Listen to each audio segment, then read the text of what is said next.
Hello everyone, welcome back to my mini vlog. তো এতদিন দীঘায় ঘুরলাম, এবার তো বাড়ি ফেরার পালা। ওই জন্য সকাল সকাল রেডি হয়ে একেবারে সমুদ্রের ধারে চলে এসেছি। ব্রেকফাস্ট করে তারপর বাস ধরে নেব। দেখো কতটা কুয়াশা, তাও কত মানুষের ভিড়।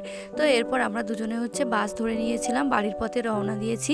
তারপর আর তোমাদের সঙ্গে কোথাও ভিডিও শেয়ার করা হয়নি, লং ভিডিওতে তোমাদের সঙ্গে শেয়ার করেছি, চাইলে ভিডিও গিয়ে দেখে আসতে পারো।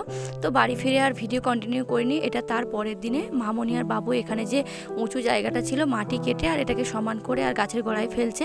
তো মামনি গাছ থেকে পিপা তুলে এনেছে, কিছু মানুষ কিনবে বলে মামনি সেগুলো মাপ করে দিয়ে দিচ্ছে। তারপরে খাওয়া দাওয়ার পর বিকেলবেলা ডাব কেটেছিল, তো ডাবের মধ্যে এরকম শাঁস হয়েছে। কারা কারা আছো আমার মতন ডাবের এই নরম শাঁসগুলো খেতে ভালোবাসো? আমার তো ভীষণ ভালো লাগে।